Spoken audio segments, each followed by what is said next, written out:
Hello everyone, welcome inside M&T Bank Arena for today's Acrobatics and Tumbling meet with the Ducks of University of Oregon and the Bobcats of Quinnipiac University. I'm Emma Carmen, joined alongside Jenna Adams and Jordan Sack. Ladies, super exciting meet today, senior day here at Quinnipiac. Big meet, you have top 5 matchup between the two of these teams. What are we looking forward to with today's meet? I mean, everything, honestly. These teams are stacked from top to bottom. The Acro event is going to be exciting. We're going to see a lot of new things we don't see every day. I think we're going to see especially some highlights in the tumbling and the team event for sure. Absolutely, and I think something to really note here is that there's a very small margin of difference between their overall meet scores. So this meet is really going to go head-to-head all day, and as we've known from the history of University of Oregon and Quinnipiac, that they are always, this meet comes down to the last and final event no matter what. And I don't think we're going to see much different between the two teams today. So starting out for the meet format, exactly how it's going to work is it will always be the visiting team, University of Oregon first, and then it's going to go to Quinnipiac University. With those first event two here, Compulsory, you're going to see apples to apples. Everything is going to be done exactly the same from both teams, and then from there on out, that's where you really see the creativities of these teams. So what exactly should everyone listening for be looking for in this Compulsory? Out of that 40 points for both teams, 10 for each of those 4 heats. So what really should everyone be looking at? Timing is going to be a big thing. The skills are there for both of these teams, so it's going to be impressive to watch, but it's going to come down to the nitty-gritty of things: timing, stability of bases and tops when they're flying through the air, and just, I think, the overall energy. Honestly, we're going to get a lot of energy right out from the bat, so seeing how that plays out will definitely show in the scores. Absolutely, and when you start off with compulsories, this is where you're trying to get all those nerves out. So as Jenna said, it's really going to come down to the best execution of each of these teams because they all have these skills and they all know what they're doing. So Oregon's going to lead us off here and start the competition.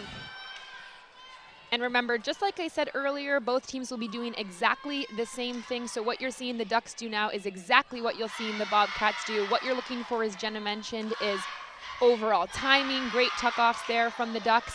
Their form, you're looking at straight legs, pointed toes, any steps taken. But overall, great start there for that first skill. And we're really looking, especially here, those stabilities of the top and that base there. A little bit of timing on that pop-over release.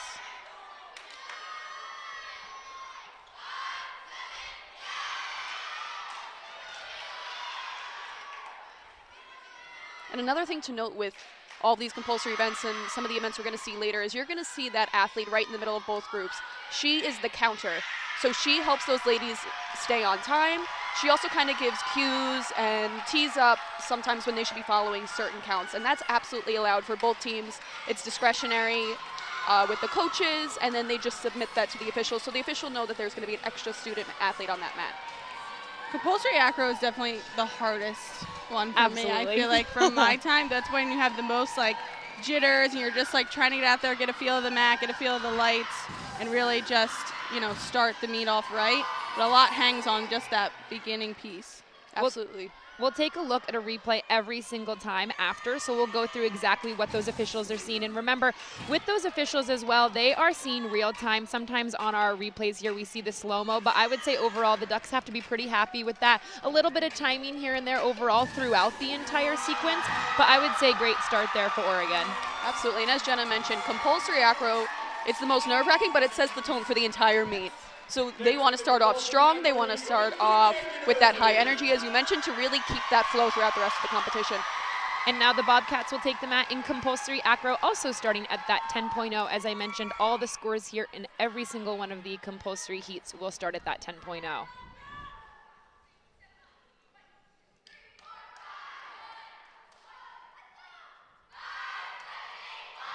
Nice timing. Great height there on those tuck-offs. That's something you're going to want to see throughout the entire meet overall. You really see those dismounts in the next event. So that's something to keep out for. And beautiful straddle sits from both tops here for the Bobcats. Absolutely, and the officials are going to be looking for the degree of those straddles. So they really want to make sure that their toes are elevated above the level of their hips.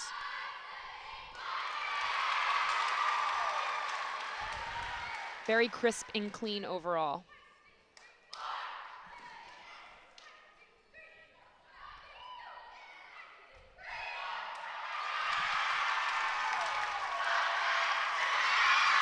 Little bit of movement on that right group, but other than that, great job. What a start there for the Bobcats. They're super excited there on the sideline, as you can see. And that's the start you're looking for. I mean, that does set the tone, as Jordan mentioned. That really, you know, goes into the next compulsory heats. I think that really is good for the next, which you'll see a pyramid. And when we are talking about those straddle sits, I'm sure we'll see here in the replay, but starting out with the first element, maybe a little bit of timing just between the tops there.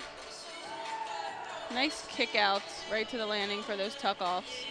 And those landings are exactly what the officials are looking for. There's no deep squat, there's no movement.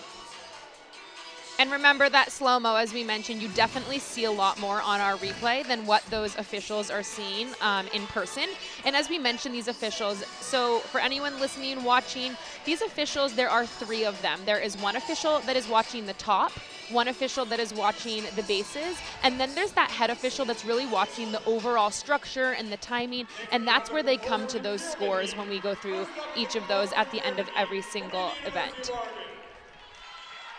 Absolutely, and for our viewers who have never seen an acrobatics and tumbling competition before, so as you mentioned, we're starting with compulsories, and this is what we're watching now, but then we're going to go into the acro heat, the pyramid heat, then we're going to have a 15-minute halftime, and then we'll go into that second half of the competition, which is going to be your tosses, your tumbling, and that grand team event.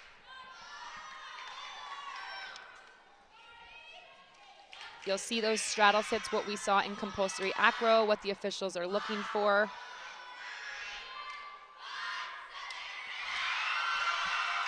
Little bit of timing there on the dismounts.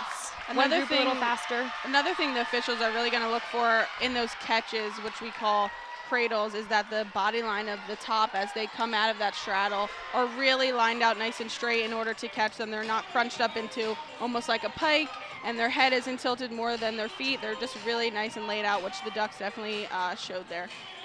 This is the compulsory pyramid. So after the compulsory pyramid, it will be compulsory toss and then tumbling. And what we really didn't explain yet is when you're watching all these things, this is the building blocks of what you're gonna see in all the events later. So what you're seeing with this compulsory pyramid there is what you're gonna see later in that pyramid event. It's just gonna be a little bit more advanced. So this is really what you're learning when you come into the sport of acrobatics and tumbling, and this is why the event is apples to apples between both teams. And now we'll see the Bobcats also compete in the compulsory pyramid.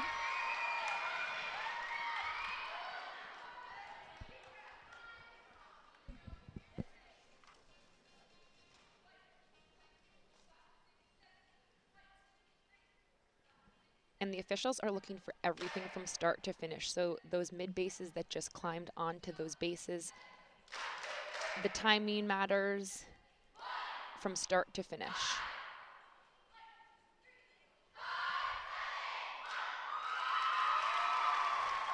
Just a little bit of timing, I think, on those dismounts, but overall their technique is very apparent and very well done, very coached well. Absolutely.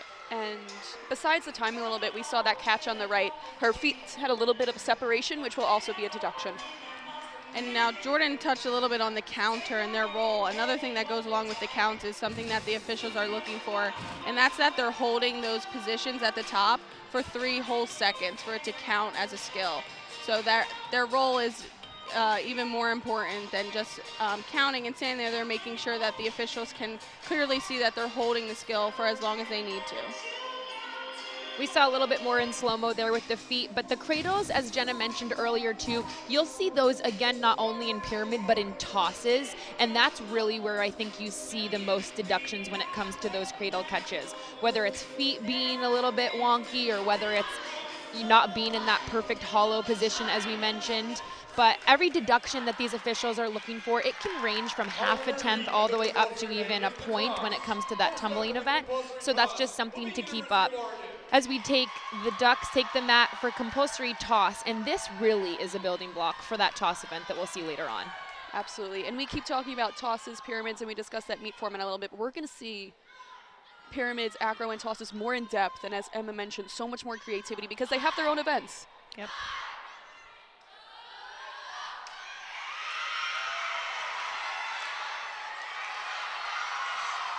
Impressive height on both of those tosses. I think the judges will look that both of the height is similar when they're throwing those things and that the skills are being done at the highest point that they possibly can. Yeah, I would say great job there by the Ducks. We'll see it again on that replay. But overall, this, they call it a tuck toss. So what the officials are looking for with that tuck toss, and then every toss that we'll see in the event, is the rise coming from the top. So making sure right from the load in that they ride on their bases all the way up before they throw their heads back there, and then that kick out, which was shown very well by Oregon, and then that nice cock cradle, which we've been speaking about. Absolutely. So essentially, right in that kick out, you want to see that athlete in a full straight line, and you don't want to see any bend of those hips as they're coming into that cradle. Now Quinnipiac University will take the mat in the exact same compulsory toss that you just saw Oregon do.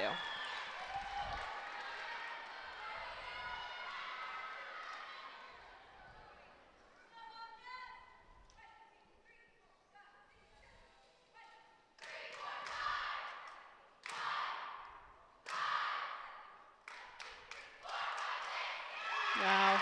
Wow. Really high. Beautiful job there by the Bobcats. Very crisp. You can tell from their load in all the way, the bases, the top. Great job there. This is the point in the meet to really collect all those little points back that you might lose later on when, you know, the creativity changes and the skills get a little more difficult. So it's important to really be as perfect as can be here to help yourself later on down in the meet. Absolutely, and also, as we mentioned, this is kind of a warm-up before they get to those more difficult skills. It's setting the stage for what's to come, and also this gives them a little bit more time to practice and perfect those basic skills before they go into those more difficult ones. The last and final heat in compulsory is definitely a little bit more complicated than the ones we first saw.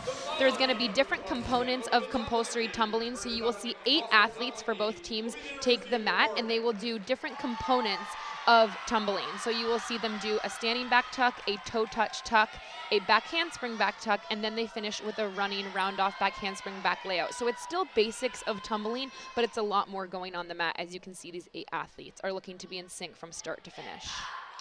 Absolutely, and timing's key, but also you want to watch for any steps, any hops, any instability from any of those athletes. A step there from the athlete in the front.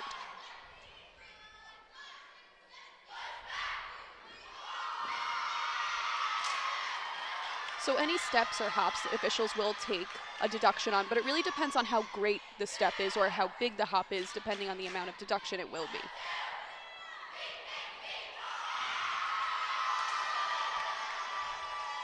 Overall, timing was really good. I mean, they had really nice technique, I think, and that's something that they'll be rewarded for in their score.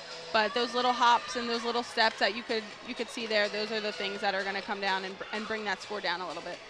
And I would say definitely for when we come out with those scores, compulsory tumbling definitely gets dinged the most. I would say overall from that 10.0 start value, because those hops and steps, there's 8 athletes to be deducting from in total, whether it's timing, whether it's feet separation, and I think that's the biggest thing to look for.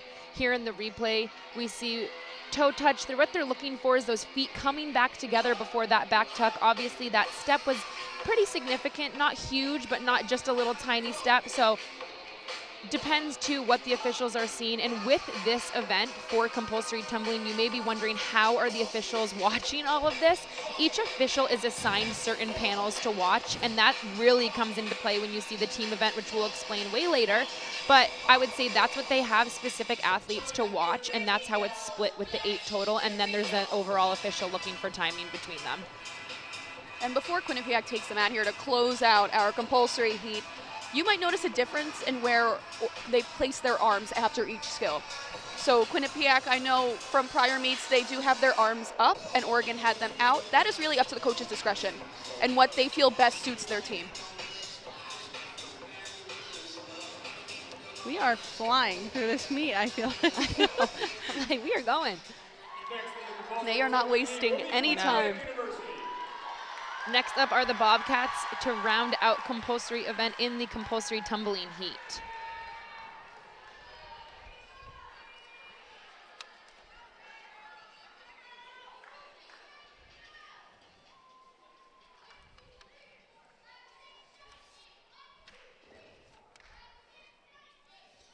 As you can see what Jordan spoke about, they keep their arms down on that.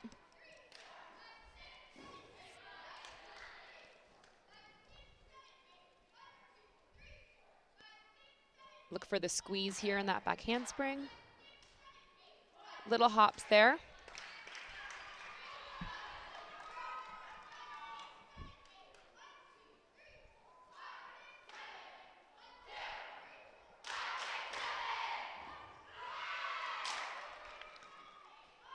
Hop and feet separation from one of the athletes there, but overall I would say very clean. The timing was pretty good. We'll break it down in the replay, but overall I would say both teams have to be very happy with that compulsory. I think, as we mentioned, Jordan mentioned, it's going to be a very close meet overall with the scores, and how those scores will work is we will wait for the scores from the broadcasters, and then we will relay them to you all on the broadcast. There will be between 2 and 4 athletes in a group on the floor in each of the 3 heats. Heat 1 has 5 elements, Little step Heat there. 2 has 6 elements, and Heat 3 has 7 elements. The start value I think I saw a little bit of a timing with one of the athletes in the back, but other than that, really great job. 3 seconds. This event demonstrates power, strength. So as we remind you, the compulsory event is out of that 40 points, so that would be a perfect 10 in all of the heats. So that's really what they're looking for, is when we break down the compulsory acro, pyramid, toss, and tumbling. But next up will be the acro event, and the acro event is the beginning of the optional portion of the meet that we mentioned. Each team is going to compete with skills that were previously shown, I would say mostly in compulsory acro.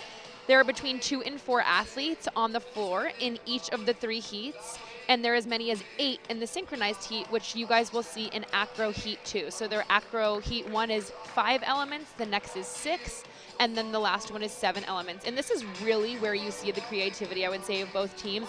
And I think from watching both these teams this season so far, very different creativity, but that's what shows to the strength of each of your athletes. Absolutely. And another thing to note with this acro heat is that there's 45-second time limit. If you go over the 45 seconds, you will get deducted. But as Emma mentioned, you start with 5 elements and you go to 6 and you go to 7. Just because you're adding elements doesn't mean that timer changes. So you need to be able to fit 7 elements in 45 seconds and complete it, with each structure being held for the amount of time it needs to be in order to be considered a skill. And there are certain requirements that go into each heat that you're going to have to see completed, inversions, and just certain things that you might not spot, but just know behind the scenes the coaches are putting together the best possible sequence to get the best possible score and base it off of what their team is successful at and has shown that they can do. And I think something else to note that Jordan was talking about with that time requirement is that sometimes those skills do end in the air, not necessarily feet on the ground. So if they hit that 5th acro or 6th or 7th acro, they can still end in that handstand depending on exactly what they're doing. We're hearing the scores, and then we will get back to you. Okay, so here are the scores for the compulsory event. We have Oregon Compulsory Acro 9.4, Quinnipiac 9.55, Oregon Compulsory Pyramid 9.8, Quinnipiac 9.75, Compulsory Toss, Oregon 9.8, and then Compulsory Toss for Quinnipiac 9.95, and then we go to Tumbling, and we have Oregon with an 8.9, and Quinnipiac with an 8.7, which brings our meet totals for compulsory. Oregon with a 37.9, and Quinnipiac with a 37.95. Jordan and Jenna, we were right. Yep. 0.05. I mean, that's one way to start off a meet. And as we mentioned, top teams in the nation here playing, and I don't think anything is going to change when we roll through these next events. And one thing to note for Quinnipiac here, this is the highest compulsory acro score that they've scored all season. So that's a really great improvement.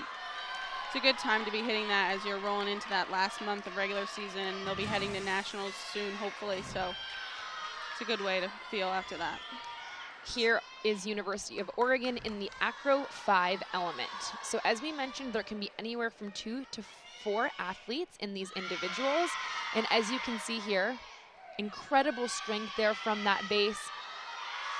Wow. And not to be a spoiler, but you'll see that handstand again. Wow. I'm speechless. Talk about creative and impressive. This is where I feel like the sport has really just evolved and developed in a new way, in which when we were out there on the mat, we were doing a lot more skills that were based off of cheerleading stunts with 2 people, and now you're really seeing that acrobatic come out in some of these players and where the recruiting falls, and that they're getting these athletes who have this experience with the acrobatics side, and they just really shine in this element especially. Absolutely.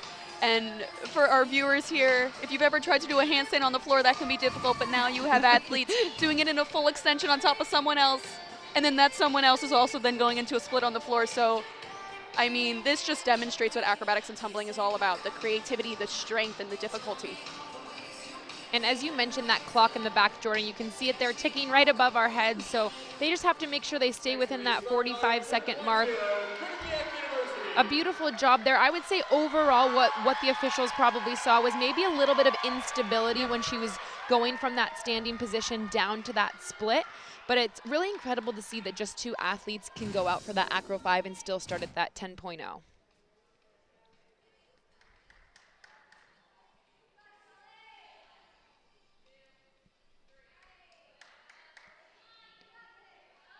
Great continuity there all the way up for the top, very smooth.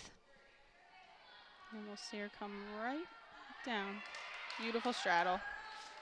I have a feeling she might go right back up. I think you're right.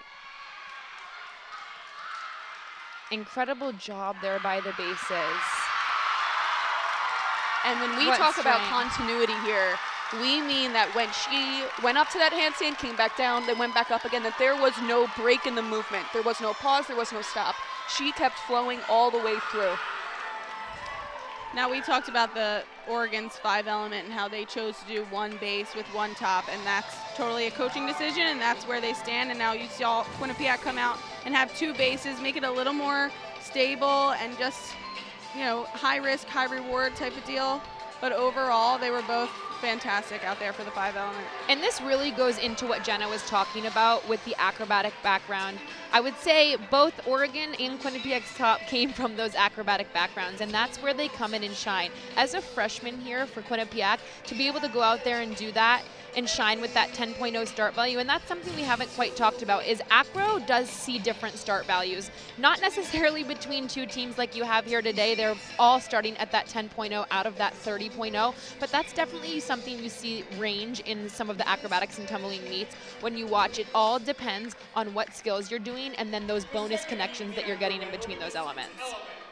Absolutely. I mean, and these both of these teams have 10.0 start values for their entire Acro heat, but you also might see some teams elect to go with maybe a 9.9 or a 9.8 just to keep it a little bit cleaner and to make sure that they're really going out there and hitting the skill.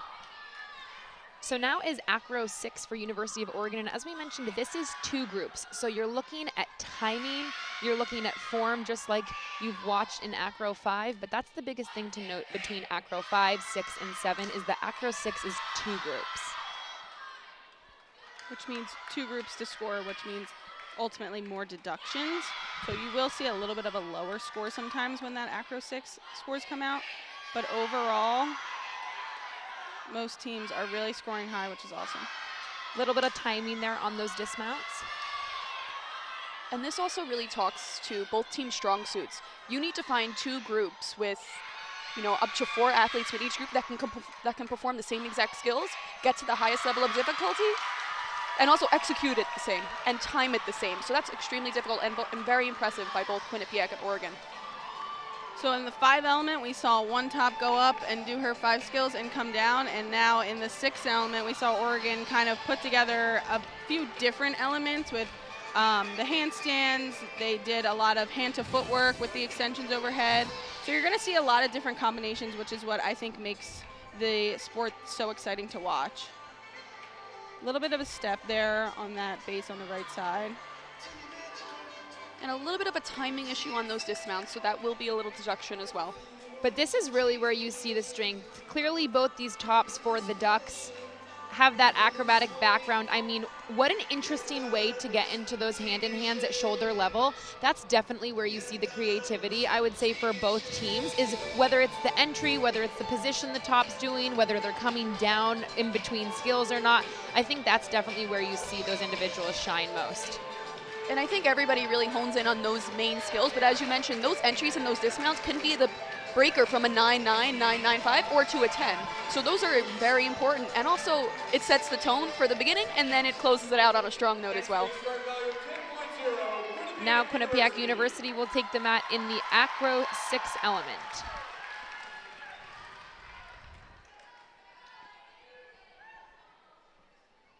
And you're going to see Quinnipiac elected to face a diagonal for their synchronized heat, which is absolutely acceptable. And you saw Oregon decided to face head-on towards the judges. So that's once again up to the coach's discretion. You see similar formatting with their Acro 5 and 6, 2 bases, 1 top.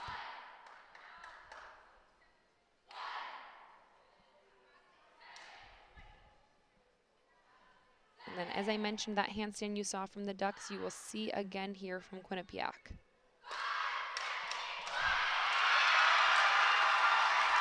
Great job there from Quinnipiac overall. I would say maybe a little continuity when we check the replay on the group on the left on the way up, but overall I would say they have to be very, very pleased with that Acro 6. And as Jenna mentioned, Acro 6, when we did Acro 6, it was not 2 groups, it was one. So I think just to be able to find that amount of athletes out there that can go out and do those skills with similar timing that are so difficult compared to what we saw in compulsories is very impressive. And I think they have to be very happy with that overall. Absolutely, and I would say one of the most impressive things about this is that I would say timing was on for the entire sequence, which is extremely impressive. Beautiful straddle positions from both tops. And also what you're looking for, I know we talk a lot about the tops, is just the stability in the bases. We see maybe a little bit of instability in the group on the left there, but overall I would say really great job from both Acro 6 for both the Ducks and the Bobcats. Next up will be Acro 7, so you will go back to one group for whoever many athletes you want to be out there, anywhere between those 2 and 4 for this last Acro heat. And as we mentioned, compulsory had 4 heats. Now we're back in the 3 heat section for Acros, pyramids, and tosses.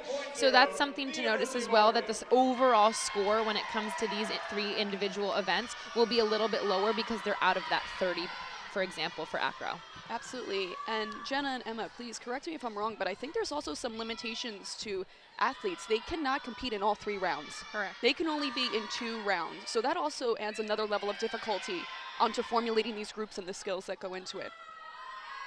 And that's something really good to note, Jordan, for the Ducks here.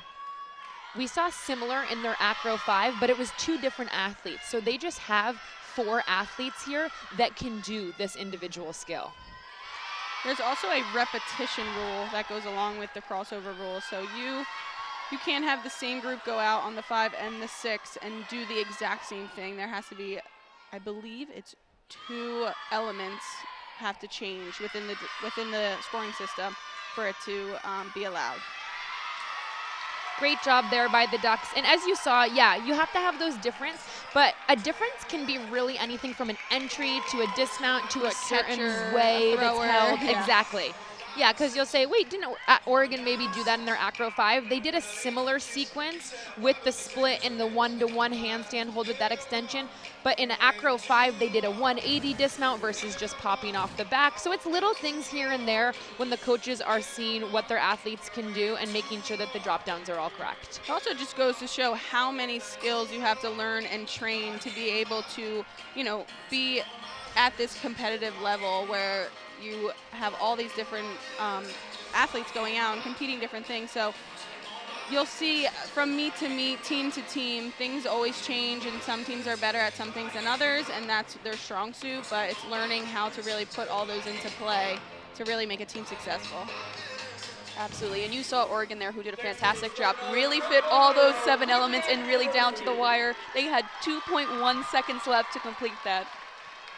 And now Quinnipiac University will take the mat in an Acro 7. And correct me if I'm wrong, Jenna and Jordan, but pretty sure they scored a 10.0 already this season. So definitely something to keep an eye out for, just how strong and the stability between the base and the top here.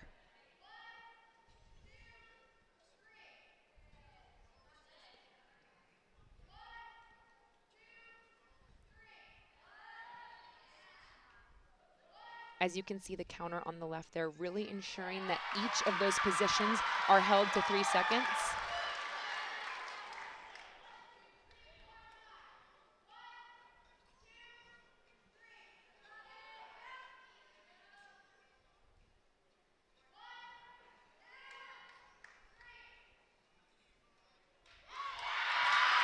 What Textbook. Textbook. You can see why that's out of 10.0. I mean, I have the chills. That was beautiful. From every single skill from start to finish, I would say, what a way to end Acro event for the Bobcats. They have to be happy with their performance so far. Absolutely. You could put a fan on that mat and they still would not move. I don't think I would make the team if I competed now. I don't think I could do it. I think something to note too, I'm thinking while watching this, I'm like, it is these arches in the handstands, reverse planche was definitely not a thing when we were competing. This has definitely changed, but in such a good, positive way. I think that makes those acrobatic athletes really look into this sport as like how special and something that they can come in and do. And I would say both, I mean, you don't see it always between both teams, but it's very amazing to me that both the Ducks and the Bobcats, that's where their strength lies. And we've had, throughout my 4 years, we had changes in compulsory pyramid. I think I competed 3 different compulsory pyramids in 4 years. So the sport itself is constantly evolving and changing. And, you know, the coaches meet and with judges and officials, and they discuss what they think we could update to make things more competitive, to make things more equal across the board. So it's exciting every year to see what teams are going to come up with, who they recruited, how they're going to, you know, implement that within their team. And it's one of my favorite things about the sport, because I feel like every year we log in to watch and we're like, what are we watching? I did this? I was like, there's no way. I was like, this is not what I looked like when I was out there. So it's just something really, really awesome to note about the sport itself. Absolutely, and that goes to the strength of these athletes coming from high school into college recruiting. So many more people are so interested in the sport of acrobatics and tumbling, and they're bringing that difficulty and that culture, because as much as we would love to have the same exact people on the team for 10 years, that just doesn't happen. So every year, unfortunately, you get rid of some of these athletes, but that gives that first-year classes some to come in, really add to that skill set, diversify these programs, and make sure that, you know, they're still staying up to the level they were the previous year. So while we wait for scores for the Acro event, the next event will be Pyramid event, and this will be our last before we take a little halftime break. So for Pyramid event, you will also see 3 heats just like we did in Acro, but with the Pyramid event, athletes will build 3 different layers in a structure. So it will look similar to Compulsory Pyramid, but then this is where the creativity also comes into play. The start value of each heat is determined all by the difficulty and the combination that you see the athletes get into the pyramid, then the structure and the dismount as a whole. So as we mentioned earlier, Oregon and Quinnipiac both starting at that 30.0. Each heat starts at that 10.0 for them. But there are definitely different requirements when it comes to this. Heat 1 has to have an inversion. Heat 2 is 2 synchronized groups, and Heat 3 is an open. So that's really where you'll see the Ducks and the Bobcats shine in their own creative ways.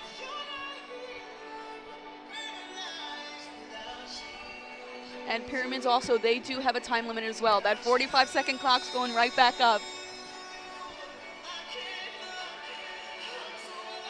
Great crowd here today at M&T Bank Arena for Senior Day. It's the game of emphasis for Quinnipiac, which means that every student athlete who is in town has to come support these Bobcats, which is always so special.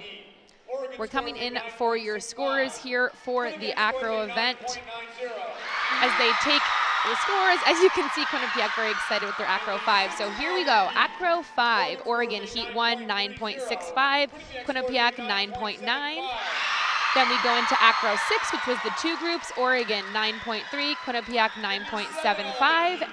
Heat 3, Acro 7 was Oregon 9.85, Quinnipiac with a 9.9, which brings our total for the Acro event specifically, Oregon 28.8, Quinnipiac 29.55. So when we take a look overall at the board here, I think Quinnipiac took that one overall definitely in Acro, but I think that really gave them that slight margin there from that compulsory combined total score to compulsory and Acro. You know, that's really where you see Quinnipiac shine, I would say, overall, and what I've personally seen from when I've graduated 5 years ago to now, Acros have really been strong for the Bobcats. We're just under a point apart. which is on brand with what we said this meet was going to be. So they just got to keep chipping away. Oregon is at a 66.7, while Quinnipiac is at a 67.5 as we head into pyramid event. Here is Heat 1 for the University of Oregon. And this first pyramid, as Emma mentioned, is going to be an inversion heat. So you need to see an inverted position, which most of the times can be a handstand, but could also be some other skills depending on the creativity of the school. And what you'll notice here, these bases look similar to what they did in that compulsory pyramid. But how impressive that base extended. Yeah. 1-to-1 on that handstand, and what a beautiful cradle there by the Ducks. I would say that was a good way close to to start perfect off. pyramid there for Oregon. Great way to start pyramid event. And Emma spoke a little bit about the structures that you're going to see here. So a lot of them will be that 2 bases on the bottom, the 1 mid base as we call them, and then followed by the top. But sometimes you might see a different thing in the open heat as opposed to what you're seeing in these first inversion pyramids. So it's something to look for, it's something to know, and it also all plays a role into the start value of these.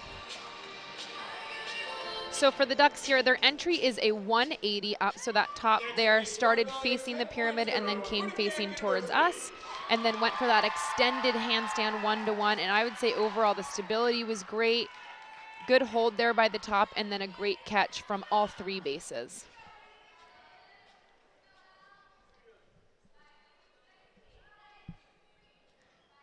Quinnipiac will now take the mat, and you will see a similar build.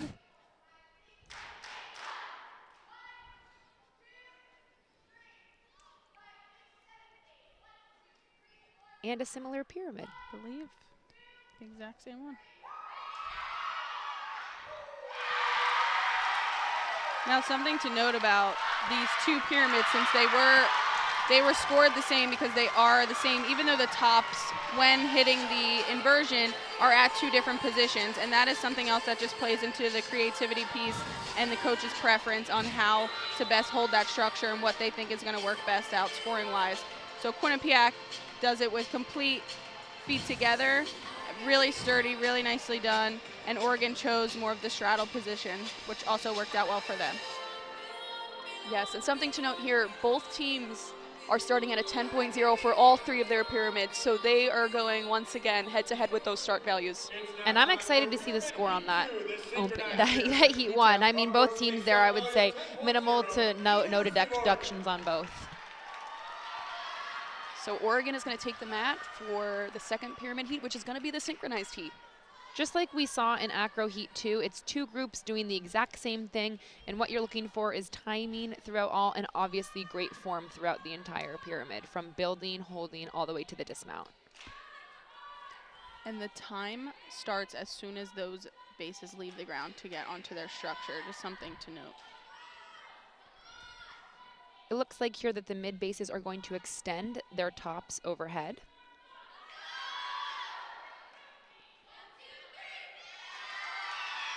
What strength there from the athletes on the middle, standing on bases, holding those athletes extended overhead. Great job there by the Ducks. I would say timing overall was very clean and great catches. And that was definitely a different cradle catch than what we've seen. But the officials are still looking for that nice hollow body position, even though they're facing that opposite way. Absolutely, and we saw that full extension of that 1-to-1 there, which is hard to do with the bases, feet on the floor, and now they're standing on top of 2 other people. So really impressive by the Oregon Ducks here.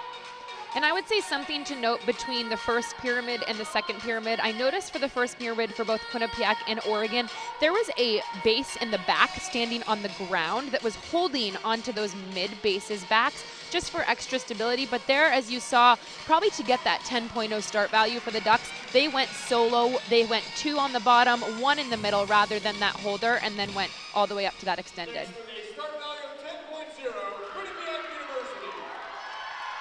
Now the Bobcats will take the mat also in Pyramid Heat 2, synchronized pyramid with a 10.0 start value. So once again, we're going to see another variation of where these teams are setting up. And you'll definitely see something different that we haven't seen. The bases here are going to be in a bridge, which is definitely not easy at all. Yes, so we have the 3-tier pyramid with a 1-1-1. So 1 bottom base, 1 mid base, and 1 top. And they elected to do a 360 dismount. But we call that full contact, so that means the base was holding onto the top the entire time from the point of the dismount at the top until she landed on the bottom.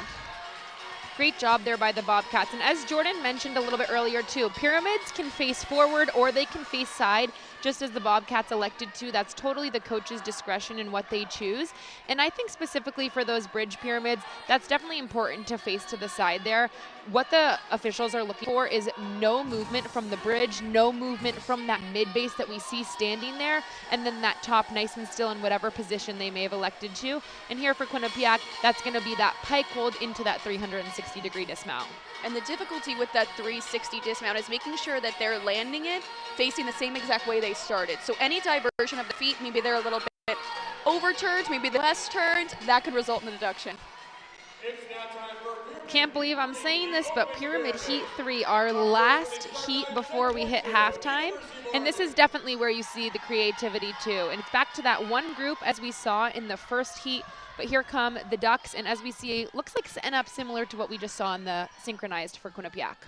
Absolutely, and Emma mentioned the creativity. There are no specific requirements for this heat, So it is really up to the team's strength, up to the coach's discretion about what they decide they're going to put out on that mat.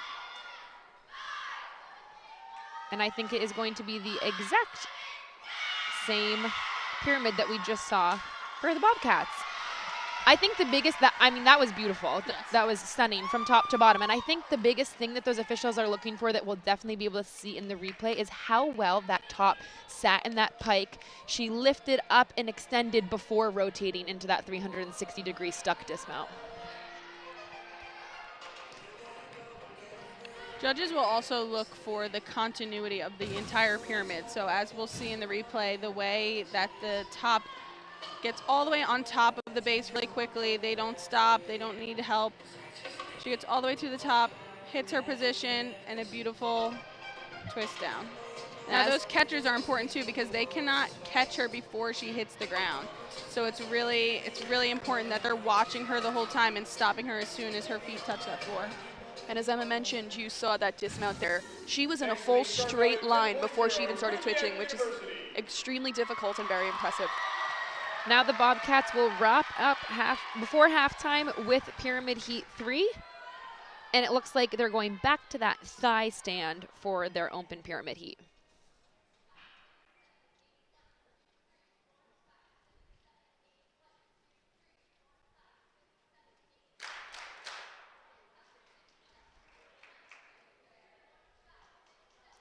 Similar to what we saw in Oregon's synced pyramid. See big smiles on the face from Quinnipiac's top there.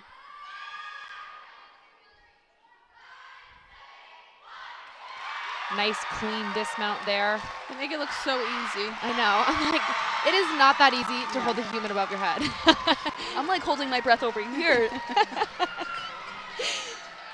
Great job there by the Bobcats.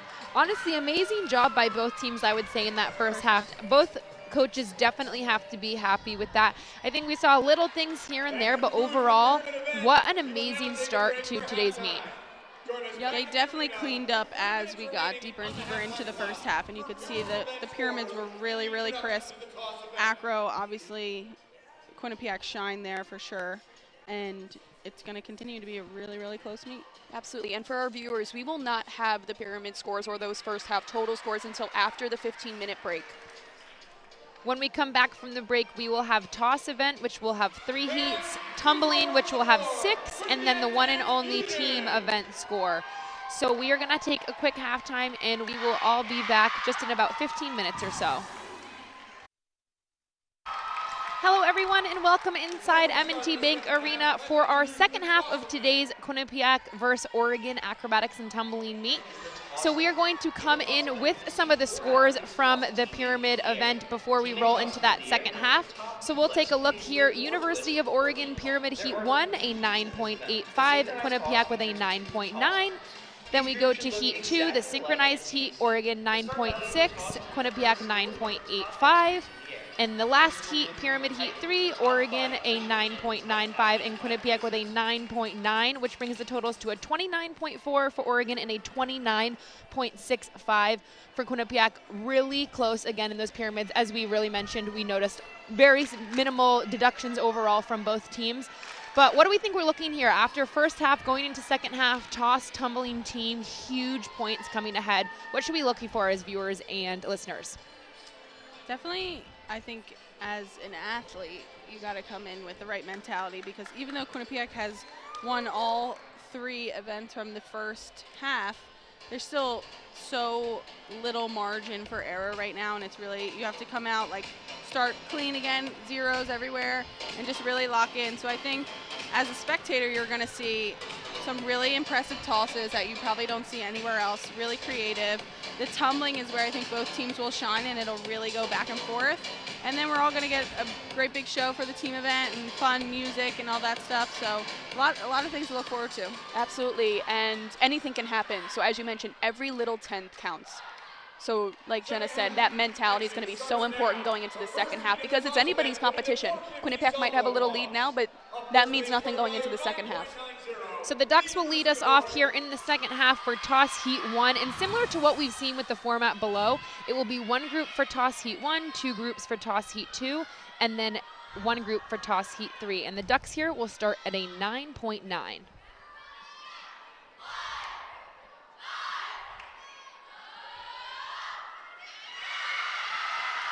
Beautiful Arabian there from the Ducks. I would say overall, from the load-in all the way throughout, and a great catch there. But that's why they started that 9.9 out of the 10, is the fact that it is a tucked Arabian rather than a pike. But I think they have to be super happy with how they just started that second half.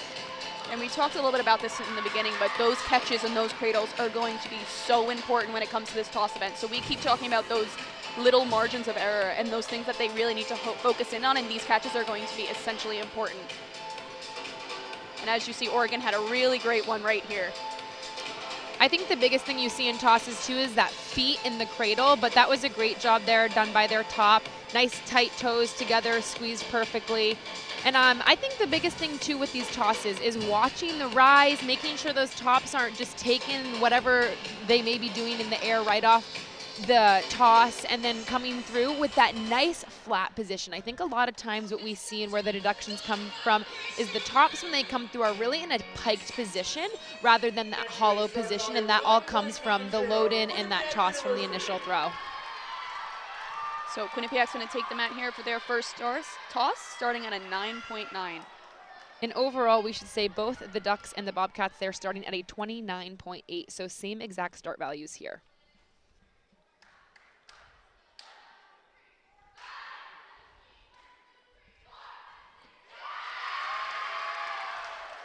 Same exact toss there from both the Ducks and the Bobcats. We saw a little bit of movement there from the front. I think she got some feet from the top, but we'll take a look at that on the replay there.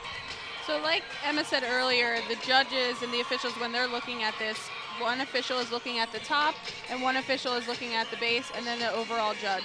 So when they're looking at those bases, they're looking for any feet movement, making sure that when they load in, their feet are planted, they throw the toss, and they don't move after that. So that little bit of movement we saw here, which we'll see in the replay, will cost the Bobcats a little bit.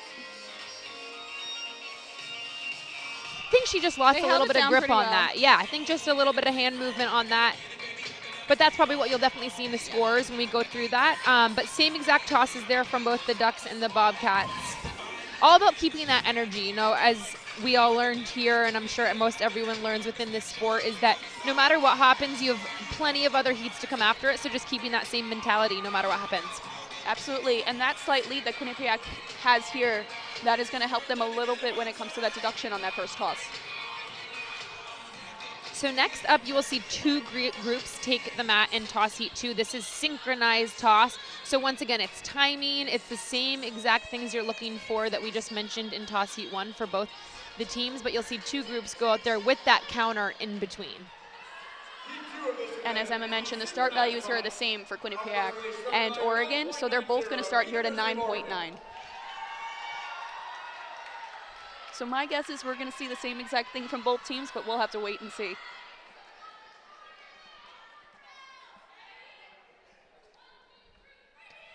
And as we see here with the tosses, they've decided to face forward on these, but that is not always the case. Great timing there from the Ducks. Maybe a little bit of feet on the group on the left, but overall I would say great height, great timing from the load in all the way throughout into that catch.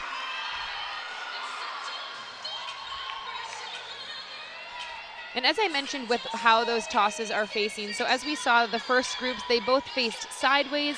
We saw there for the Ducks, they decided to face forward. With toss event in acrobatics and tumbling, you can face forward, you can face sideways, or you can face a diagonal as long as you're front facing either diagonal. So it's completely up to what the coaches want to do. So we're going to check out this replay here. And remember, the officials are seeing this in real time. We get a little bit of a slow motion and a second look here. But yep, Emma, you were right on that group on the right. A little bit of a twist in that catch there, which is going to be a deduction. So what the officials call that is deviation, because you have to come through nice and square and you want to be even in that hollow. So we mentioned the hollow body position, but you always want to make sure you're not too overturned in one of the catches, whether you're on one base versus the other. The Bobcats will now take them at in synchronized toss, and it looks like they're facing the same direction, and if I had to guess, you'll be seeing what we exactly just saw the Ducks do. Just another head-to-head heat for the Bobcats and the Ducks.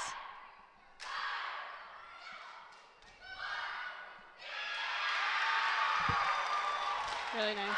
Beautiful job there. Timing was great. I would say that's definitely going to be a very, very close score between the Ducks and the Bobcats. I always watch the bases when it comes to tosses. It's just a bad habit, I guess, but both of those groups really extended really big through the middle, and that's what's going to give the top the most height possible in order to complete the full skill before coming into the cradle. So what you'll see in the replay, they don't break their arms before they reach the top. They're both following all the way through, as well as the back and the front spot. And that's what gives those tops the height in order to do some of these skills. And as we were talking about a little differences before you would see with the two groups, it looks like Quinnipiac puts their arms up where Oregon put their arms out to the side. Completely up to the coach's choice there on tosses and what the tops prefer. One thing to really note about Quinnipiac's tops and those tosses is how clean those double twists are. You don't see any deviation of their feet. You don't see any of their feet crossing. They really stay in a straight line all the way through. And that's also something the officials look at. Rounding out the last heat in toss will be the Ducks, and it looks like what we've seen everything now. We've seen sideways, we've seen diagonal, and we've seen forward-facing tosses. So here come University of Oregon with a 10.0 start value. And similar to that last heat in the pyramid, this is an open, so there are no specific requirements. Great job there by the Ducks. Beautiful height. I would say she was nice and flat throughout all the way. And what makes the difference there, you may say, between that 9.9 double that we saw and that is the kick. So we'll look in the replay there, but that 45-degree angle kick is what adds that 10th start value. And both Oregon and Quinnipiac there will be at a 10.0 for this last heat. So judges are going to be looking to make sure that the top is completing that kick fully at the top of the toss before she initiates her spin into the double. So it's really important that they're showing a full 45-degree angle or more. A little bit of pikes coming into it, so I think the judges will take off a little bit for that. But overall, really nice job by the Ducks. Also, we did see in the replay, there was a little bit of an extra bounce in that catch, which I don't know if the judges saw in real time, but that could also be a deduction. We've talked on and on again about those catches, and we want to make sure there's no extra movement after that top lands into those bases. Freeze and squeeze, as Marianne Powers would say. Yes, as ingrained in all of our minds. Here comes Quinnipiac rounding out the toss event, and they will also be starting at a 10.0.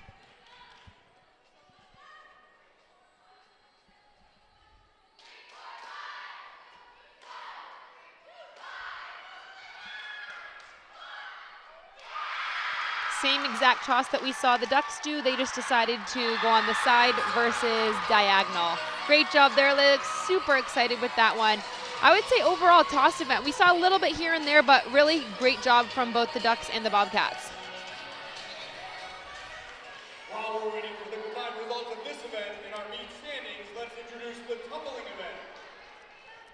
So before we get those scores, our next event is going to be the tumbling event. So this will essentially be our longest event. There are 6 different heats in this event, so you are going to have, it's going to be a mix of synchronized passes and then some solo passes. So you're going to have a duo, a trio, and a quad, and then you're going to have 3 solo passes. And this, I would say, Jordan and Jenna, this is where the Ducks shine overall. I would say even from when we competed back in our days, their tumbling event has always been very strong. And I will give them props for this season, definitely. They're starting out of a 60.0, which means they have a 10.0 start value for all 6 of those heats that Jordan mentioned. You do not see that often, and you definitely don't usually see it in the regular season, maybe in that postseason that we'll talk about a little bit later.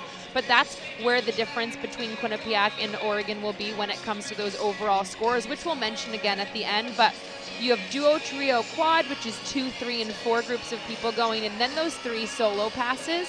So that's definitely something to keep in mind with this tumbling. And also something to note here is that you can have an athlete in the duo, trio, or quad, and also a solo, but you cannot compete in multiple synchronized, and you cannot compete in multiple, solo passes. So you can only be in the duo, or you can have your own solo. There cannot be overlap with those synchronized passes. And I think something to note too when we get to tumbling is, let's take a look at the floor. You know, this floor that these athletes are tumbling on, most of these athletes are coming from gymnastics and cheerleading, but you know, this floor here is the same size as what you see a generic gymnastics floor, but there are no springs, which is very different. It's on a basketball court, it's just the foam. So what you're seeing these athletes do is just so beyond impressive with the height they're getting, the continuity all the way from start to finish, and that power that we talk about. So that's definitely the biggest thing I would say when it comes to the learning curve of when you enter the sport of acrobatics and tumbling. Not to mention they have to fit all of these skills within the mat. So you will see some athletes who may start off the floor and they will run onto the main competition floor, but they need to land on that floor. So sometimes we'll see a few athletes get a little bit close to the edge, but most of the time they're good about staying on the floor. But if they do step off, you will see deductions for those depending on how far off they go. Absolutely, and you're also going to notice a difference in where they start. So they could start at the diagonal right in front of us, or they can start going side to side. Okay, looks like we're going to take a look at the scores at the toss event before we head into that tumbling event. So here we go. Let's take a look. For toss event, we have Heat 1, Oregon a 9.75, Quinnipiac a 9.40. Talk about the duo toss here. The Ducks 9.35, the Bobcats 9.35. Then we go into the last toss, Oregon a 9.7 and Quinnipiac a 9.8, which brings the totals for toss event, Oregon a 28.8 and Bobcats with a 28.55, which brings our running totals for the first 4 events, which were compulsory, acro, pyramid, and toss. Sorry, just a second here on those final totals. Oregon a 124.90 and Quinnipiac a 125.7. So as we mentioned, we are less than a point as we head into this big tumbling event. Not as big as team event, but just something to note here when we head into tumbling that we are only 0.8 apart between the Ducks and the Bobcats. So we talked about the difficulty and those start values and a little bit of the differences. So these passes are going to include a variety of skill combinations, and the difficulty of these passes is going to come from the degree of the twisting and the flipping, and as well as how those skills are connected. So here for the Ducks, you have Morgan Willingham in the front and Rachel Furlong in the back. What a beautiful job there overall. I would say the timing and the continuity was great. We saw a little bit of step off the mat there, but definitely when it comes to what those officials are seeing, as long as you land on the mat, the deduction is definitely a little bit less when you take a step off, as long as your 2 feet land on. But overall, I would say we'll definitely see that one in slow-mo, but what a fantastic job there for the Ducks. Good start to their tumbling event. Absolutely, and we are going to see a replay of that pass here. So you are going to see a punch front step out into a round off back handspring, 1.5 step out to a round off full. So that is a mouthful of a pass, but really greatly executed by those Oregon Ducks. Even in slow-mo, timing was still on, which is very impressive. And as we see there, Just a little bit of a step off the mat there from their back athlete, but great job from start to finish. And we'll talk a lot about continuity when it comes to tumbling. You may be like, what is continuity? It's all about how well the athlete continues their tumbling. So you saw there from the ducks, overall, even when it's a step out or whether they're connecting things, it was very smooth and there was no stopping in between, and that definitely is something you're looking for from start to finish. Absolutely, and you saw a little bit of an uncontrolled landing on that athlete in the back, and we're going to talk a lot about these landings because coaches are allowed to designate a step for each pass, but the step needs to be in the direction the pass is going. So you saw they landed with their backs towards Quinnipiac, and so that step, that controlled step, needs to be going backwards. If they're doing a front pass that lands forwards, it needs to go forwards. Next up will be Quinnipiac University. They will have Catherine Carter and Tiffany Smith here in this duo, also starting at a 10.0.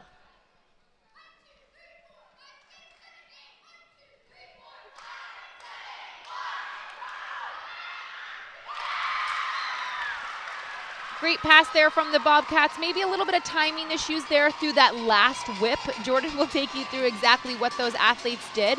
But you can see a little bit of timing, but she caught up right there at the end with that 1.5, and that's the most important part.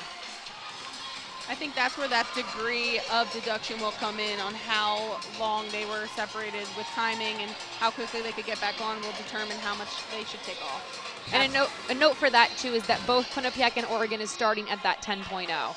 So you saw here a round off with 3 whip backs to 1 back handspring to a 1.5. And you saw a little bit of an uncontrolled step in the back, but the difficulty comes from right here.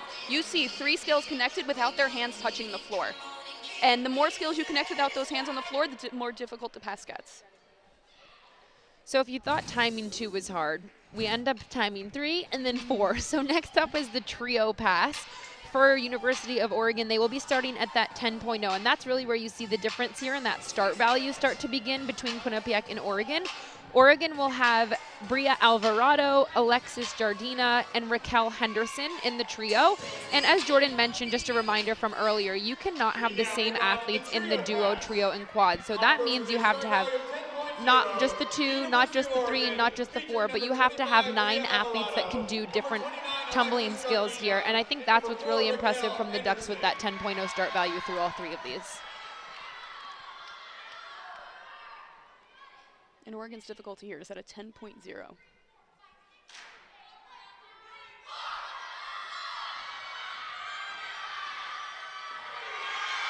Beautiful job there by the Ducks. That was what we just saw, triple whip through to that 1.5, and I would say start to finish. You can hear them. It was so quiet in here, you could feel and hear their feet hitting in between each of those whips. Something the judges will look for when judging those whips is that their feet are together when they're going over. So when we see this playback, you might see a little bit of leg separation. That's something that going side to side can benefit you because it's a little bit harder for the judges to see that. They might not be able to get you for every single deduction. But right here, little bit from the tumbler in the middle. Overall, though, really nice. Biggest thing is timing. It's so difficult to time out 3 people. And I think, too, biggest thing that they look for is those straight knees in between those whips. I think a lot of time you bend in between to get that pushback. So just re-straightening them in between each of those whips is super important, but a great job there by Oregon. They look super happy with that one with those dance moves. Absolutely, and to get a little bit more into the nitpicky of the tumbling, when you see those 3 skills connected with no hands, the officials are making sure they're all either staying at the same height level and none of them are dropping, because if they do drop, that could be a deduction as well. So now for Quinnipiac University will be Emily St. Ange, Alyssa Esposito, and Gabrielle Pierce for the Bobcats, and they will be starting at a 9.55 for this trio.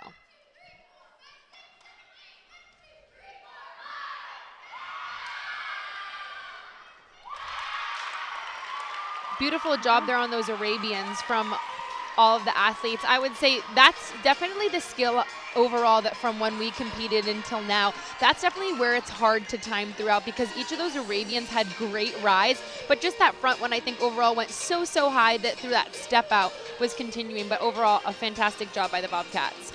That's why the counting and the energy from the side of the mat is so important, so that when those tumblers come out of those skills, they can hear where they're supposed to be and try to time themselves and speed up some skills to get back on sync with everybody else. Really great technique in those 1.5s too. Very nice and clean and crisp lines all the way throughout. And I think that's definitely something that Quinnipiac has always had and what head coach Marianne Powers has always looked for. Clean landings, clean and crisp throughout, and always having that confidence level throughout start to finish. So the last grouped event, group heat, will be the quad, and Oregon will start us off. For the Ducks, it will be Riley Watson, Shay Barnes, Carly Garcia, and Logan Davis, and they will be starting at a 10.0 for this quad. So I mean, from all our experience, 10.0 starting at a quad is definitely impressive. You don't see that often. A lot of times you see it in the duo and then those individual heats, but for trio and quad is very impressive. I'm thinking of what we're gonna see. Probably a whip Arabian if I had to guess, but maybe. I'm with you on that. Yeah. And not only do they have to time this, but they got to get all 4 athletes on the mat. So, Yeah. And that could be a little bit difficult. So here come the Ducks to start off the last grouped heat here before the Bobcats take them out. And they are starting at that 10.0, so that maximum amount of difficulty.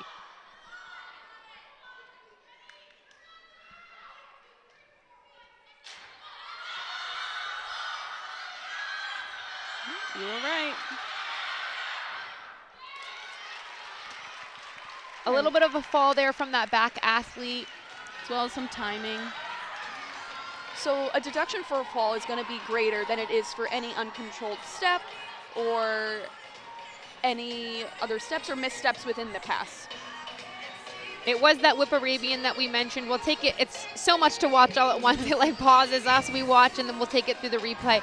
But as you can see, they all have to hurdle onto that mat. They do that round off at the great timing. Their whip and their Arabian, very impressive. All great timing throughout. And even that step out a little bit from the front athlete, but those back 2 athletes, great timing. And then it looked like just on that 1.5 in the back athlete, she couldn't quite get the feet underneath at the end. And remember, as I mentioned earlier, this is a hard floor, so that punch, if your feet are behind you before you take off on that 1.5, that's when it's really hard to get that full rotation underneath you. But I would say timing overall was great, very impressive from 4 athletes with that whip and that Arabian, those 2 where you don't touch your hands and that rebound. Absolutely. And another thing to note, which was really impressive by all these athletes, is I mentioned this a little bit before with the whips. But after you come from that whip into that Arabian needs to be higher than the whip back was, or at least at the same height level. And what I can say from all 4 of those athletes is that Arabian went right up. All of them had a great float with that, and they all had that, great continuity going from that whip to that Arabian. So for Quinnipiac, it's really important here that all 4 athletes land on their feet. That's the biggest thing with the score differential, that they can make it here, because Oregon did start out at that 10.0, but Quinnipiac here for this quad will start at that 9.25. So it's almost an 8/10 difference, 0.75. So for the athletes for Quinnipiac that will be going out for the quad are Catherine Coker, Julia Rogers, Alyssa Dillon, and Ashley Dugan. Absolutely, and both teams need to capitalize on those little mistakes. And this is where Quinnipiac can really take a step up in that tumbling event. Here come the Bobcats in the last grouped heat before we hit the solo passes.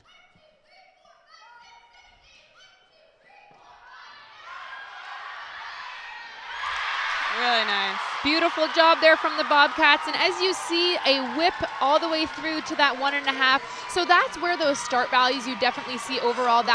We saw in the beginning, they connected multiple whips, which gives that higher start value, but it's always safe to go with where you think with that start values. I would say overall, that's the biggest thing you see throughout the season. You see the start values increase, and you never know exactly when to pull that trigger. Like, am I gonna move it up to that 9.45 versus that 9.25?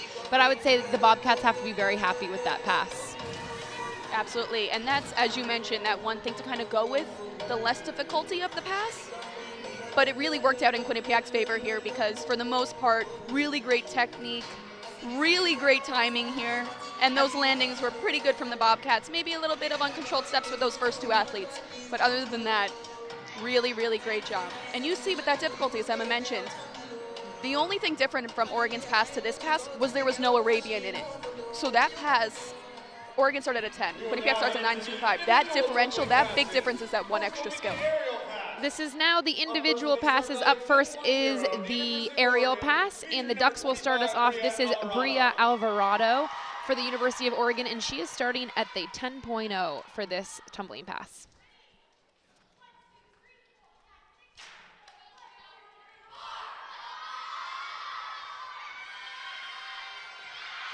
Wow. Very easy. She just floated right there through the air. That is not an easy pass. That was a beautiful job there from an Oregon freshman. So Bria Alvarado, we'll talk a little bit about awards, but back in week 5, which is only about 2 weeks ago, she won Specialist of the Week honorable mention. She is a freshman, as I mentioned, from Texas. She's just been an absolute standout athlete for the Ducks when it comes to tumbling. She scores very, very well. As you can see, I mean, minimal deductions in that pass. She did a triple whip through to a 1.5. Very clean, and that's exactly what you're looking for on that landing. So with those landings, you might be like, why do some athletes step? Why do some athletes not? If it's ending in a 1.5 twist or a half twist, you're allowed that controlled step. But if it's ending in no twist, you have to stick it fully with your feet together. So that's definitely something to notice when it comes to these individual passes. Absolutely, and this is something I wanted to mention about that Oregon athlete that just competed. That is a very good representation of a controlled step. She did it in the sinks and then also did it in her solo. Now is Quinnipiac University. Beautiful job there from Kat Carter. As you can see a little bit on the landing, she had so much power there. She had to stop herself with that last step. But I would say, talk about continuity. So smooth all the way from the start to finish, from our corner where she's basically standing in front of us, all the way through to the finish there. And one thing to note too is all of these individual passes for both the Ducks and the Bobcats start at that 10.0. Yeah, so this pass, Kat competed here, is up front handspring, front tuck, step out, round off, 2 whip backs, 1 back handspring, excuse me, 2 to that 1.5 twist. And as Emma mentioned, too much height at yep, the end there. That dismounts, excuse me, that landing's going to be a little bit more of a significant deduction than we've seen. But another thing to note about Kat Carter, she has been such a standout tumbler for this Quinnipiac team. She's a junior now, and I think from her freshman year, she has had a solo pass, and she has always been in a synchronized pass as well. So, and she just gets better throughout the years. She does. Next up will be the 6-element pass. So exactly what it sounds like. There's only allowed to be 6 elements. Oregon will start us off. This is number 17, Riley Watson, and they are starting at the 10.0.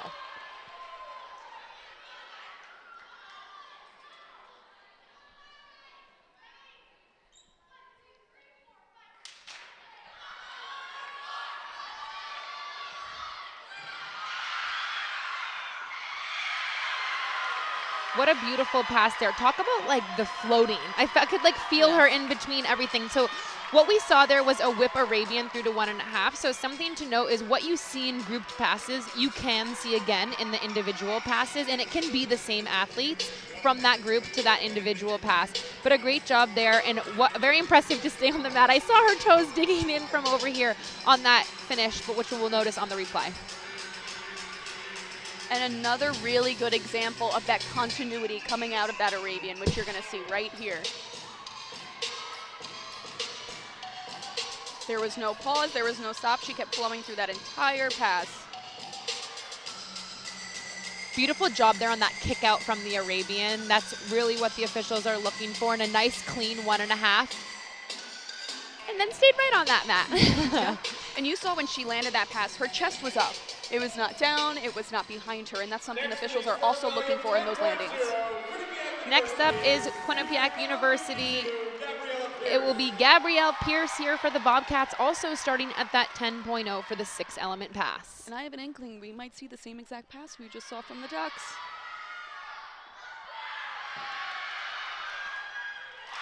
Beautiful job there. Wow, very controlled landing at the end and just so smooth all the way throughout.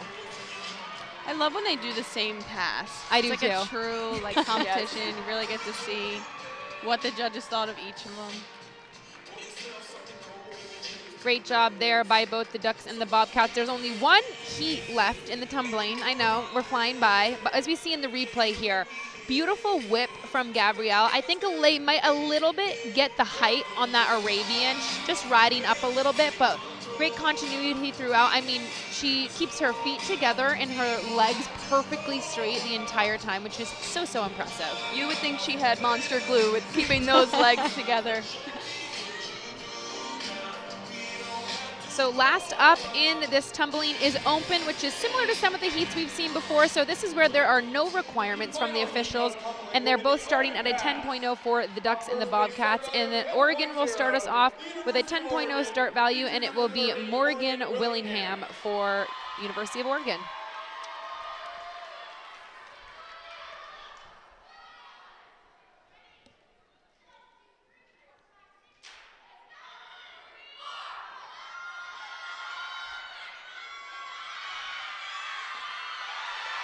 Beautiful job there. Floating again. Very impressive. Seems very simple for them. It's not a simple pass at all, but a beautiful job there for the Ducks from Morgan Willingham. And talking about Morgan Willingham, we talked about awards. She actually also was honorable mention Specialist of the Week for her tumbling, and she also is a freshman.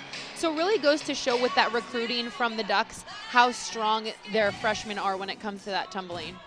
Absolutely, and as a freshman coming in as her first competitive season, she looks like she's got no nerves when she's stepping onto that mat, which is extremely impressive, especially for Oregon, since I do think this is their first road meet this season. Great job there, nice and smooth, good height all the way. And as we mentioned, she is allowed that nice controlled step because she did the last element as twisting. Yes, and that pass we saw was a punch front step out, round off back handspring, 1.5 step out through to round off full. Rounding out the tumbling event is Tiffany Smith for the Bobcats.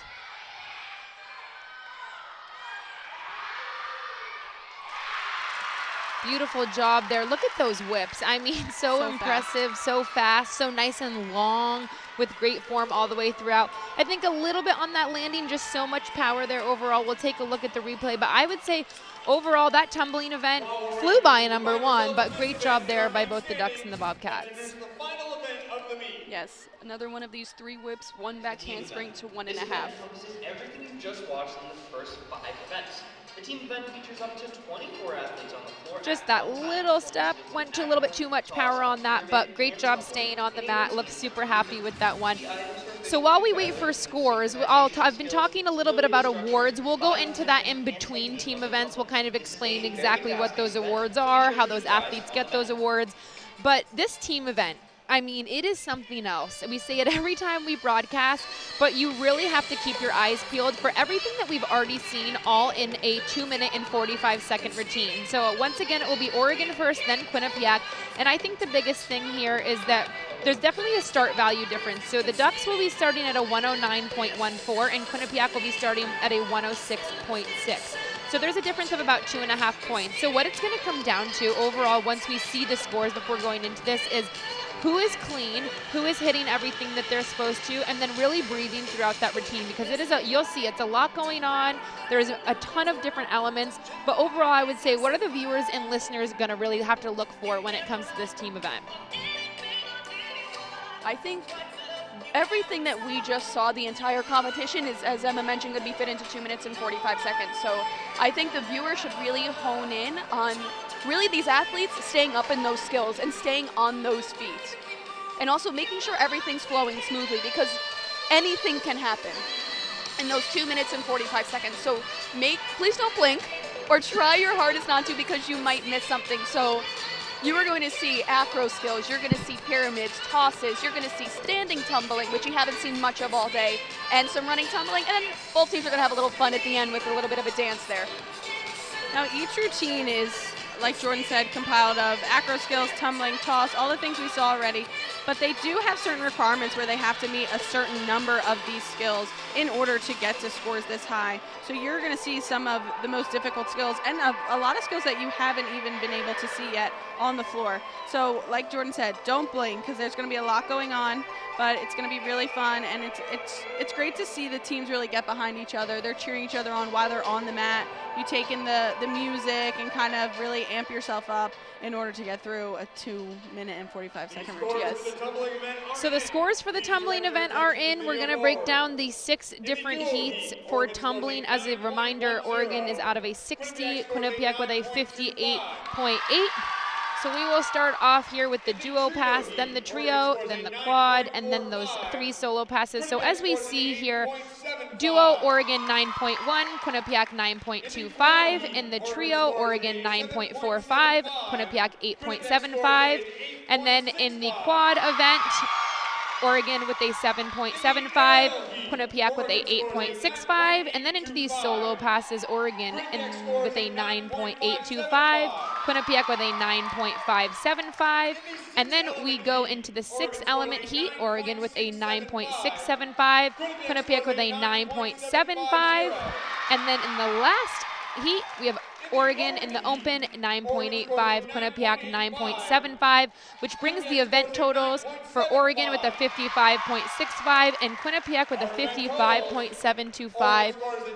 Wow, that's a mouthful. It's all the scores here from the tumbling event. So as we see there, even despite the start value differences there, Quinnipiac took the tumbling event by 0.125, and that really goes to the cleanliness. I think they took advantage of that fall that we saw in the quad from the Ducks.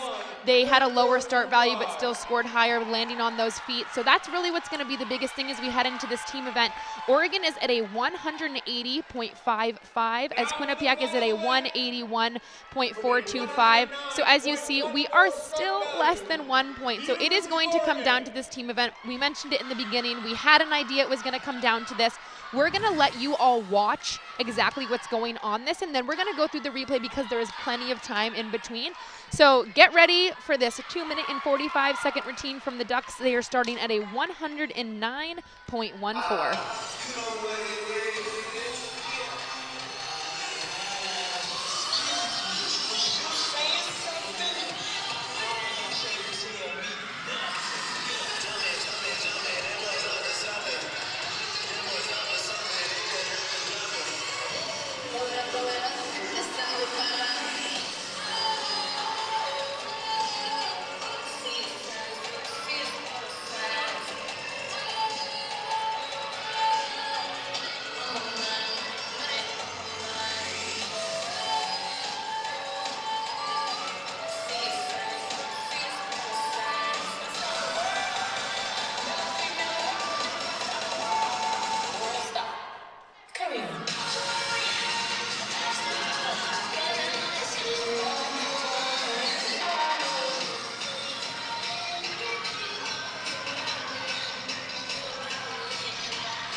that is what we call a hit routine, folks. I have the chills. I do too. I always get them. You couldn't have asked for much better there from the Ducks. We're going to break it down in the replay because you were probably like, whoa, what did I just watch? What am I even looking for when it comes to scoring? But I would say overall a fantastic job. I will say, I'm taking notes throughout. I saw, the biggest things probably deduction-wise, obviously a hit routine, but, maybe some steps and maybe some timing on things. But I would say the form overall was great. I would say the timing on those running, tumbling passes was very impressive. When you add multiple people to a corner, that's probably the hardest thing to really watch and, have them be synchronized from start to finish. But I would say a great job there by the Ducks. Another thing to note, too, is how they order the skills is up to those coaches. It's coaches' discretion. The skills do not need to be in a certain order throughout the competition, so we're going to see a different format when Quinnipiac hits the mat. But one thing I found really impressive about those Ducks is they decided to do those 4 pyramids at the brick end of that routine. I had the same thought. Which is Bold. very bold. It goes to the strengths. But from what I saw, they were stable, they were clean, and executed very, very well. And as Jordan mentions, that pyramid, so really everything that you've seen in that meet, there are acros in team event, there are pyramids, there are tosses, there's running and standing tumbling, as well as that dance at the end. You automatically get those 10 points for doing that dance. But I would say overall what you should know is you noticed 4 groups in the team event were doing that acro. So there is a requirement when it comes to team event for every single thing they're doing. So with those acros, it's 4 groups doing synchronized things. For pyramids, we mentioned it was the 4 pyramids that we saw there at the end, and then it's 3 synchronized tosses and then 2 tosses that don't have to be synchronized. So we'll take a look at the replay before the Bobcats take the mat, and we'll break down everything that you saw there. But here's one of their tosses that they decided to open with, and as we saw, a kick double there from the Ducks, and then they went into those acro sequences. So we're obviously seeing a variation of these acro sequences here. And all these acro sequences can go on at the same time, but that is the only thing they can be doing at this time. No standing tumbling, no running tumbling, strictly acro. Then they went into their running, tumbling, and it's all about those clean landings at the end, which from what we see here, great job. Maybe a little bit of form issues there from some of the athletes, some leg separation, some bent knees, but then they went into this 2 synced acro, maybe some steps there, but how impressive to do that in the middle of team event. Absolutely, and to do that as a break so all these ladies can catch their breath to do their 2nd or 3rd tumbling passes. Then they went into those synchronized tosses, as I mentioned. You have to do 3 syncs, so for the Ducks, they did that in the middle of their routine. Then they went into some more standing tumbling before they wrapped it up with those pyramids that Jordan mentioned.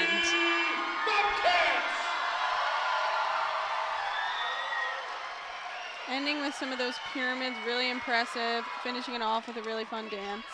And now up are the Bobcats with a start value of 106.6, and we will see you in 2 minutes and 45 seconds, and we'll break down everything that you see here for Quinnipiac University.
Great job there by the Bobcats. Oh, I have to catch my breath. I was holding on the whole time. 2 minutes and 45 seconds of holding your breath. Yes. Great job there by the Bobcats. So I think we'll break it down again in the replay just like we did for Oregon. But as we mentioned there, that start value difference was a 106.6 for the Bobcats and a 109.14 for Oregon. And I think the biggest thing we saw overall, I would say very, very clean from Quinnipiac University. I'd say overall, every single thing that we saw from tumbling to acros to pyramids did a great, great job staying nice, good timing, nice, clean and crisp form the entire time, which is definitely something that is focused on throughout the entire season. And I would say those two major deductions we saw from the Bobcats is going to come from that tumbling fall and that running tumbling sequence, and then in that acro sequence at the very end. Luckily, those ladies were able to save it and were able to complete the rest of the sequence, but they did have a bobble and an assist on that. Which is something we were talking about. It is very impressive for that acro sequence that they kept with it, because those 4 groups, that is worth so much when it comes to that start value. So to be able to get right through that and keep that up in the air is very important, and then get that synchronization again. They did their 3 tosses right in the beginning, synchronized their doubles from each of the groups. A little bit of bobble there on the catch, but overall great timing. Then we went into a running tumbling sequence for the Bobcats.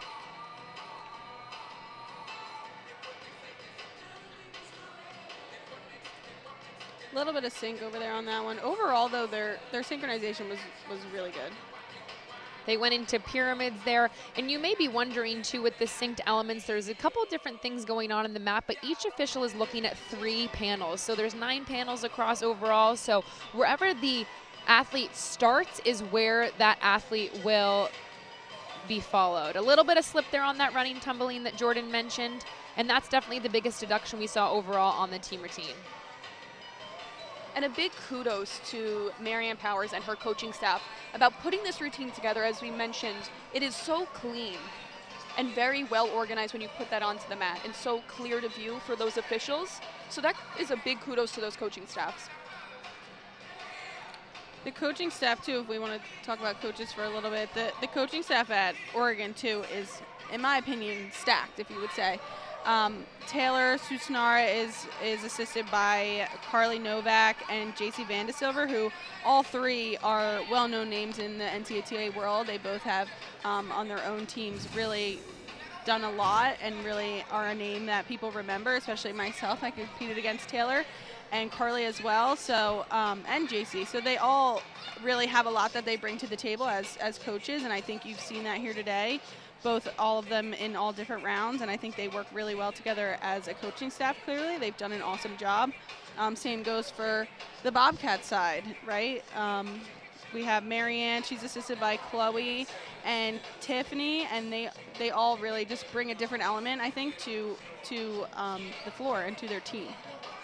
Absolutely, and what's something that's really incredible about both these coaching staff, as Jenna mentioned, that they were all athletes themselves. And what's great about it is that they're bringing their expertise and their knowledge to those new coming athletes that are joining the sport and really working their way through their 4 years here.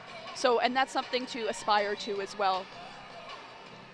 And I think, too, it's just something to say for the sport of acrobatics and tumbling as a whole that so many of these athletes stay involved, whether it's us broadcasting or people coaching and becoming assistants or grad assistants or full-time assistants, whatever it may be, or head coaches of brand new programs. And definitely check out the NCATA.org if you were a recruit that was listening and wanted to see more, or if you're interested within the sport as a whole. We're going to be chatting kind of a lot this next, I would say, 10 minutes or so here at senior day at Quinnipiac University.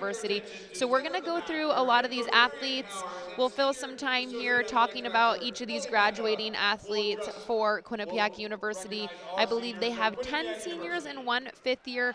So we're going to broadcast all of that right before we give you those final scores from today's meet. Is a health science studies major from Bridgewater, Massachusetts, number 40, Madison Aiello. The first senior they're recognizing is Madison Aiello. She's from Bridgewater, Massachusetts.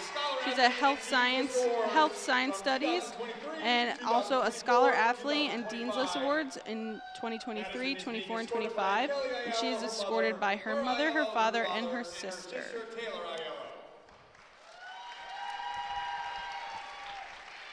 Through those 4 years, too, I mean, we talk about a lot of these athletes, but it's just so, I mean, the connections you make in the 4 years, it flies by. I mean, we all know college went by in the blink of an eye, but just so appreciative for this program as a whole. I would say you learn so much as a student athlete, no matter what sport you're doing, but it's just so impressive to see these athletes. I cannot believe they're all seniors. It shows how old we are. Yes, and thank you for that reminder, Emma. So this next senior is going to be Alyssa Boucher. She is from Plymouth, Mass. She is a nursing major and has a minor in psychology. She has a lot of academic and athletic accomplishments here. She was in the Honor Society for Nursing.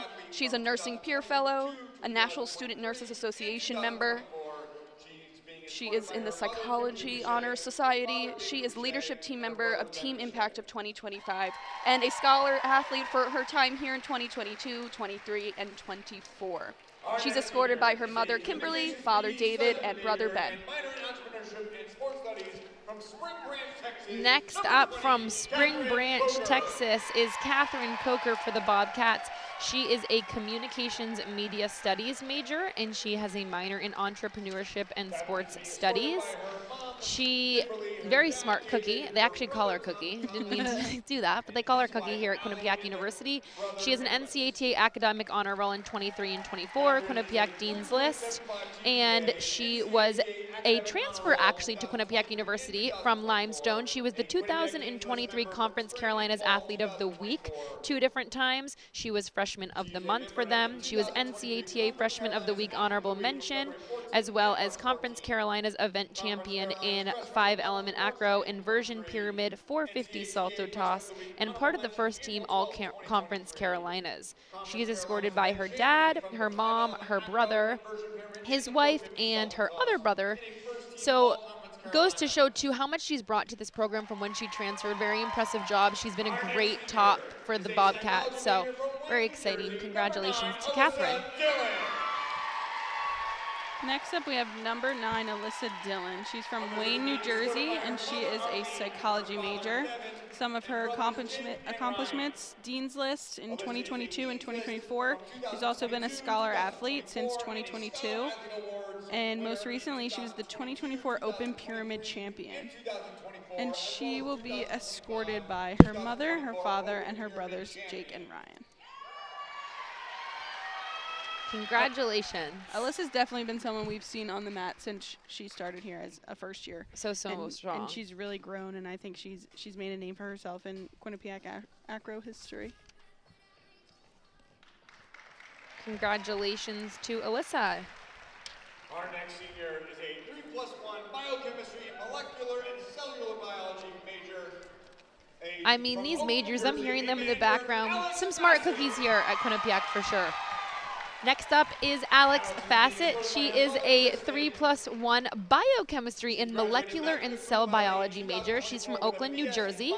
She graduated magna cum laude in 2024 with a bachelor's in biochemistry with a pre-medical designation.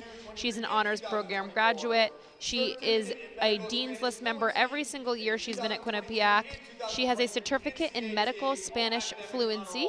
She is an NCATA all-academic honor roll for 2 years, a scholar athlete for 22 and 23. She is a Q Core Executive Board Building Bobcats chair her entire time here at Quinnipiac. She's currently doing research in computational neurogenomics, and she is graduating with a master's in molecular and cell biology, and she is escorted here today by her mother. Congratulations to Alex. Smart cookie. Our next senior is a human resource management major from Gulf Breeze, Florida, number 41, Hallie Fowler. Next up, we have Hallie Fowler. She comes to Quinnipiac from Gulf Breeze, Florida. She's majoring in human resources management. She's escorted by her father, her mother, and her brother, West. And some things to talk about Hallie. She's definitely someone who's been a standout for Quinnipiac over the last few years. She was the 2024 Open Pyramid champion, 2-time scholar athlete, 1-time specialist of the week, as well as 1-time athlete of the week. To highlight Hallie a little bit more, she, in their season opener, competed in 8 heats and team event, highlighting scores over a 9.5 or higher. So she's been a huge asset to the Bobcats. Number 27, Raven Hammett. So our next senior is going to be Raven Hammett. She comes here from Alpharetta, Georgia. She is a 3+1 molecular and cell biology major. She graduated in 2024 with a bachelor's in biology with a pre-medical designation. So as technically a junior, she was already a senior because she excelled in her academics. She was a scholar athlete 2022, 23, 24, and 2025. She is an honors program graduate. She was an NCATA all-academic honor roll for 2022, 23, and 24. She is the 2023 to 2024 school year Q Corps on-campus events coordinator, 2024 to 2025 Q Corps vice president. She is currently doing research in cell morphology and signaling pathways, and she's graduating with a master's in molecular and cell biology. She was escorted by her mother and father. Next up is Mia Rose King, the 5th year for the Bobcats from New Orleans, Louisiana. She is escorted by her mother and her godmother. She is a 4+1 program for Bachelor of Science in Supply Chain Management, a Master of Business Administration with a concentration in Supply Chain Management. She graduated with honors cum laude in spring of 24. She's a 6-time Dean's List recipient. She's a 2023 Inversion Pyramid National Champion and an NCATA Academic Honor Roll all 4 years, as well as a scholar athlete every single year. Mia Rose has definitely been a standout top for the Bobcats. She actually won Specialist of the Week last week in the NCATA, and I mean, you really see her shine throughout her 5 years here at Quinnipiac. Next up, we have Stephanie Pereira from New York. She's a diagnostic medical sonography student, first-generation college graduate, which is really exciting. 2023 to 2024 recipient of Robert and Catherine Potter Endowed Scholarship. Upon graduation, Stephanie will begin employment at Northern Westchester Hospital and the Hospital of Central Connecticut Plainville Outpatient Center in the ultrasound department, which is really awesome. Congratulations.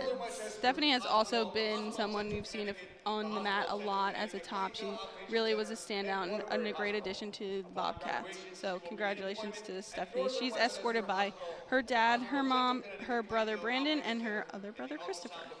And something that's really, really impressive from any student athlete anywhere in the country, not just the sport of acrobatics and tumbling, especially not just here at Quinnipiac. Everything we mentioned, they're doing alongside practice, alongside weightlifting, and alongside everything else that they're doing. So to handle all of those is really, really impressive.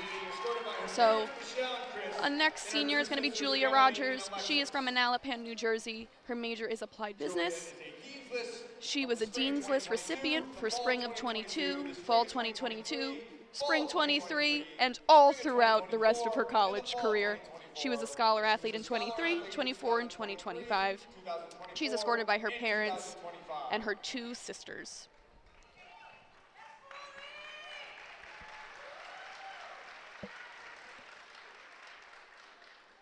What a big senior class they have here. I know we're not done yet. So please stay with us, folks. We're almost there. Next up is Caitlin Vizella from Trumbull, Connecticut. She is a marketing major. Oh my gosh, she is escorted by the whole clan. She's got mom, dad, and all of her brothers. And yes, that would be correct. There's 5 brothers. I'm very impressed. Caitlin, the only girl, and then we got the boy clan behind her. I love that. Caitlin is a 3-year SAC rep, a student athlete advisory committee for 3 years. She was a scholar athlete every single year here at Quinnipiac. She was Dean's List fall of 22, spring of 23, fall of 23, spring of 24, fall of 24, and spring of 25. Look at that, fam. Congratulations, Caitlin. So exciting.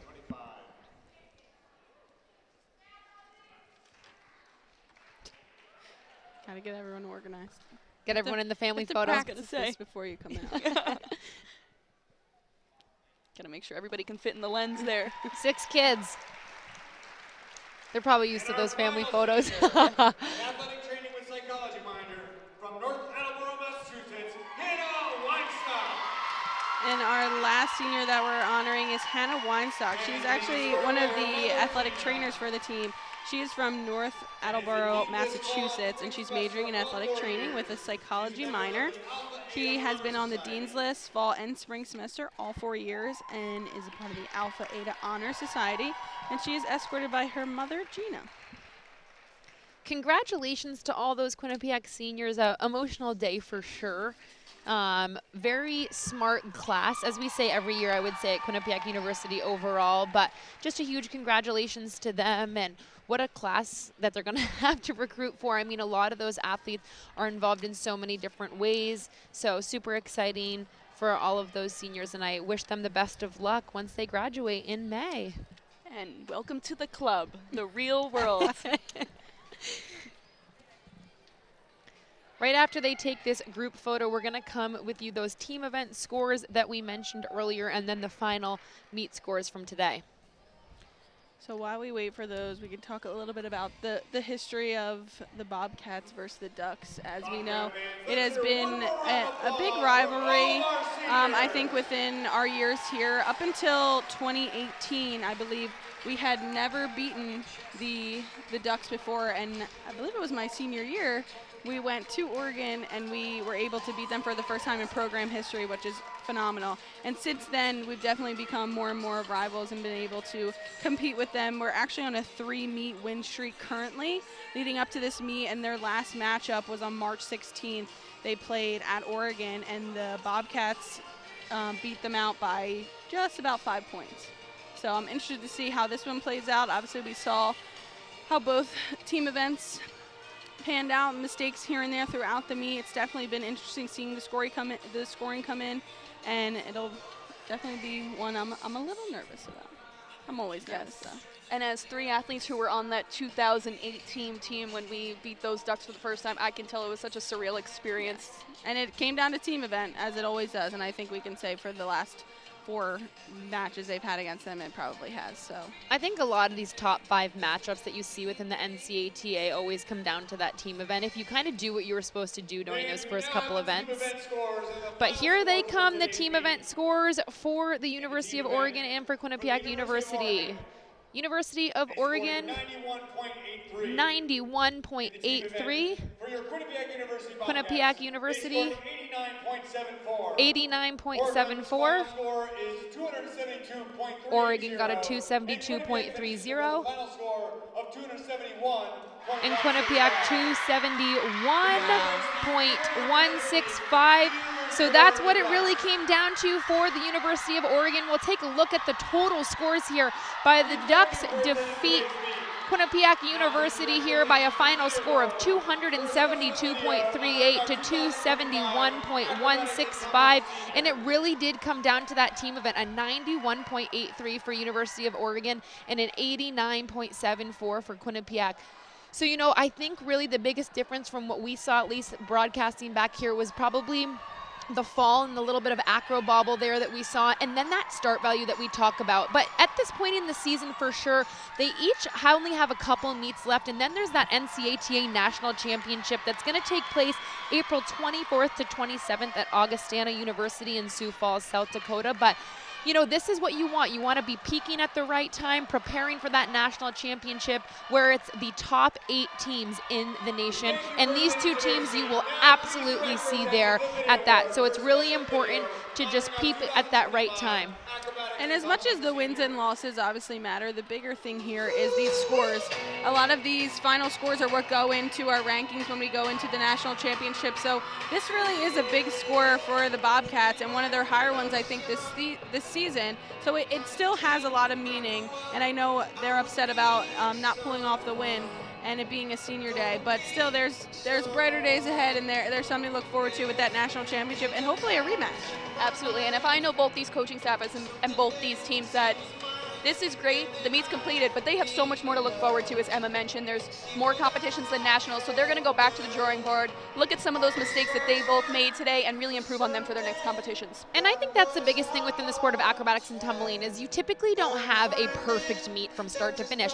So after you go back, after you compete in these top 5 matchups, you go back, you see what mistakes you made, you see what changes you need to make before it really comes to that national championship. Oregon has a couple more road meets after this. Their first one was today versus Quinnipiac. They play Iona this Friday, March 28th, and then they have their last meet of the season before nationals at Baylor University on April 5th. Quinnipiac University, they only have their 2 more meets left rather than that 3. They play AIC on Friday, and then their last meet of the season before nationals will be at Gannon University also on April 5th. So a lot of teams wrapping up about 2 weeks, 3 weeks before that national mark, and that's really when you come in and you figure out what you've got to do to win that national championship. Absolutely. And the keys to winning the national championship is difficulty and consistency. Those two don't really seem like they go hand in hand. You think the more difficulty you have, the harder it is to be consistent. But I can tell you, as 3 athletes who used to compete on this mat and who have watched these meets from beginning to end, I can tell you that those are some key factors to really put into that national championship. And also cleanliness, as Coach Marianne Powers always says, and as you saw from that Quinnipiac team today, I know a main focus is always going to be clean, crisp, and best execution. As you see here on the broadcast, this is the senior class of Quinnipiac. They're watching a video that was made for them, going through each of their days, each one seniors, all the way from their youth days up to Quinnipiac. So that's what you'll see here as they're all looking up at the Jumbotron as we wrap up today's acrobatics and tumbling meet. We want to thank you, obviously, for listening in to us for the past couple hours.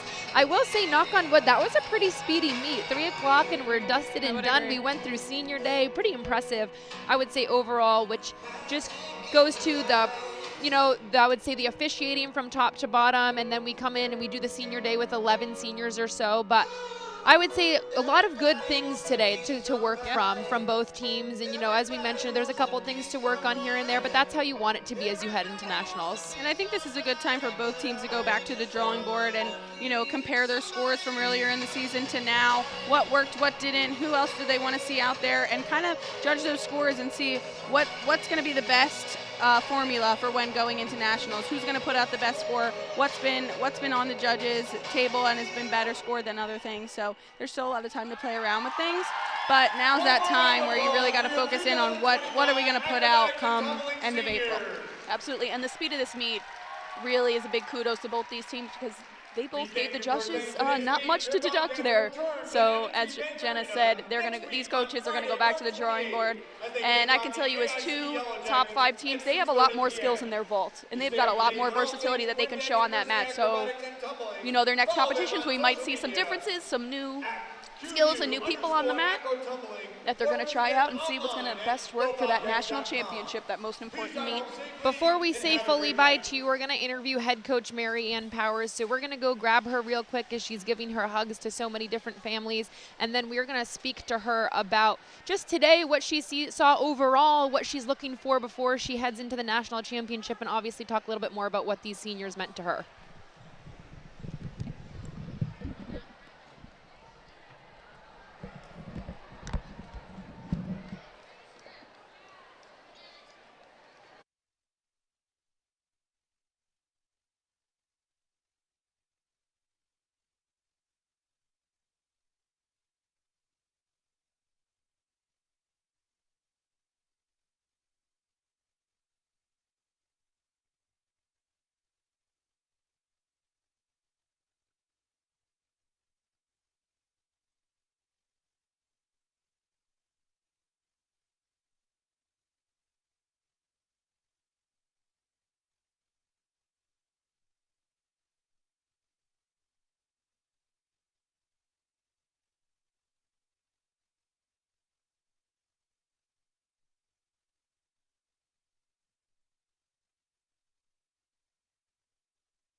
All right, we are back here with head coach Marianne Powers of Quinnipiac University.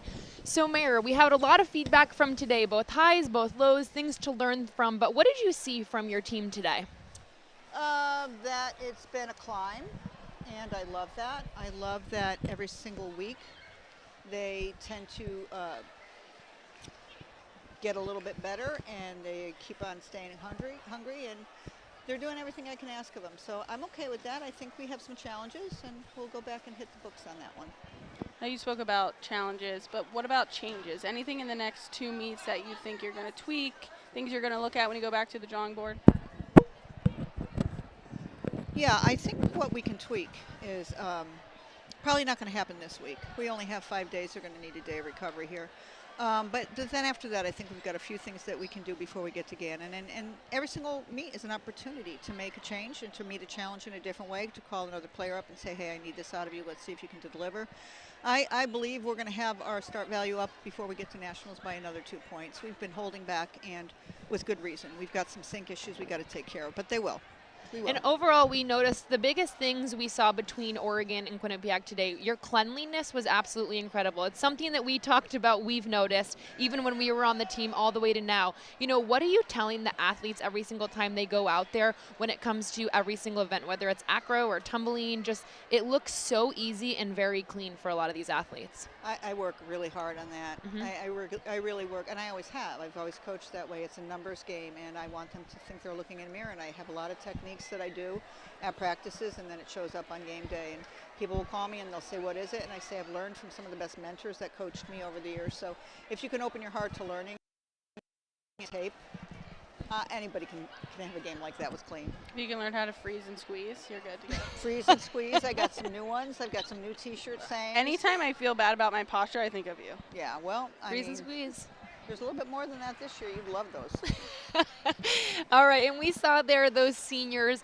I mean, a huge class of seniors, quite to recruit for next year. But what did those seniors each mean to you? I know, obviously, you had the athletes, you had a fifth year, you had an athletic trainer, but what overall did they mean to you in this program? I think each of them means something as uniquely different as they are as individuals, and they each bring something special. They decided 2 weeks ago that they felt like we needed a little bit of a culture boost and a reboot in some areas, and they took it into their own hands, and their analogy was they had to get on a bus together. I think last year they were the boys on the boat together. This year they're on a bus together, and they did some really fun stuff. And, you know, it's a large first-year class. We seem to always have a large senior and a large first year, and then the two classes in the middle are a little bit more tempered down. They just really got those kids up where they needed to have. Great leadership. There was great leadership and servant leadership. They're the last in line for a meal, and they take good care of things. Awesome. That's amazing. We wish them all the best of luck in their fruit. We said good luck in the real world. Welcome to our life. But we hope to see them back here. Obviously, the alumni mean so much here. We saw them in the stands today. We see them every day. Yeah, they played a really strong. The scores coming out of the Oregon out of there has been really, this was a big meet for them, and they held their own ground. You know, I think we can do some cleanups and have a really good run in postseason. Good luck with it all. Thank you. Thanks. Thank you.